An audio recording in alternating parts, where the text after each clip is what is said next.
Next है अपना free body diagram.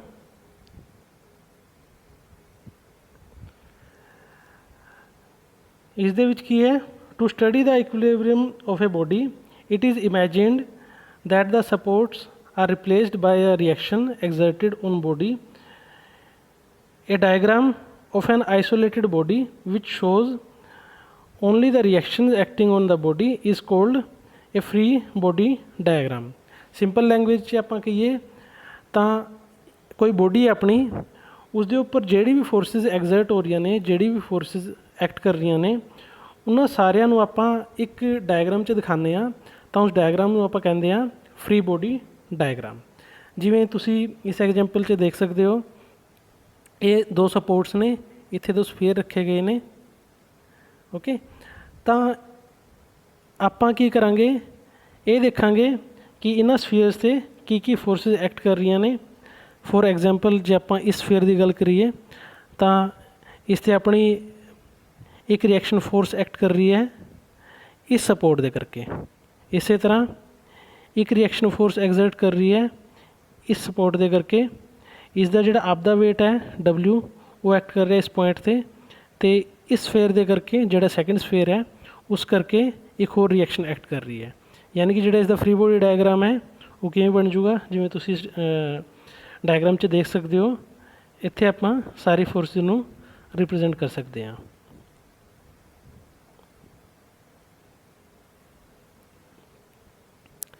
एक होर सिंपल एग्जाम्पल लै लैंदे हैं। एक अपने कोल ब्लॉक है जिसका मास है M, एक सरफेस ते पिया है तो उसके उत्ते एक F फोर्स लग रही है। तो मैं कहना कि जोड़ा ये ब्लॉक है ये मोशन च नहीं है, यानी कि जी फ्रिक्शन फोर्स है वो अपोजिट डायरैक्शन च एक्ट कर रही है। हुण इसका मैं फ्री बॉडी डायग्राम बनाना है तो सब तो पहला मैं फोर्सिस देखा किहड़ी किहड़ी लग रही ने। सब तो पहला आपां नूं जिहड़ी दिख रही है दैट इज़ F, जी F फोर्स लग रही है, राइट। उस तो बाद इसका जिहड़ा वेट है वो भी लगूगा, that will be equal to M into G। तीजी फोर्स जी लगूगी जी इस डायग्राम च आपको नहीं दिख रही, वो होगी स्मॉल f, यानी कि फ्रिक्शनल फोर्स। ओके, हुण इसका जो मैं फ्री बॉडी डायग्राम बनावा तो मैं किवें सारी फोर्सिस नूं रिप्रजेंट करांगा। This is F, this is mg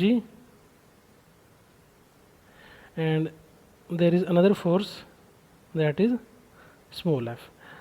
ये जो डायग्राम है ये बन गया free body diagram of this body. इस दे विच मैं सारी फोर्सिस जी भी लग रही हैं इस चीज़ के कोल, इस दे उत्ते वो रिप्रजेंट करती हैं।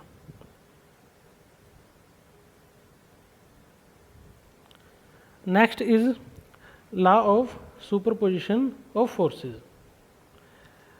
It states that the action of A given system of forces on a rigid body will remain same even if we add or subtract from another system of forces in equilibrium। यानी कि एक body के उत्ते जे कोई system of forces लग रहा है, suppose मैं गल करा ये मेरे को बॉडी है, इस दे उत्ते दो फोर्सिस लग रही ने A एंड B। हुण ए करके इस बॉडी से कुछ इफेक्ट पऊगा, बी करके दूजा इफेक्ट पऊगा।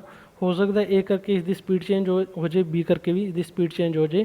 तो जिहड़ा स्पीड चेंज हो रही है, वेलोसिटी चेंज हो रही है, that is the effect of force in this case. हुण मेरे को एक तीजा सिस्टम है जिस दे विच एक फोर्स लग रही है C।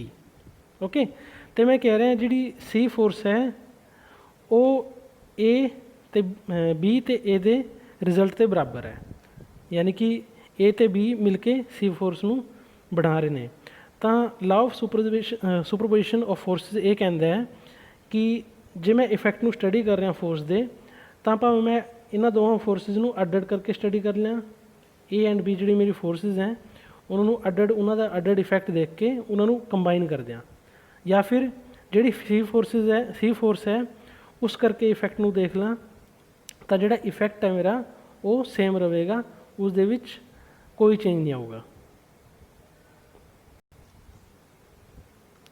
ਨੈਕਸਟ ਹੈ ਆਪਣਾ principal of transmissibility of forces.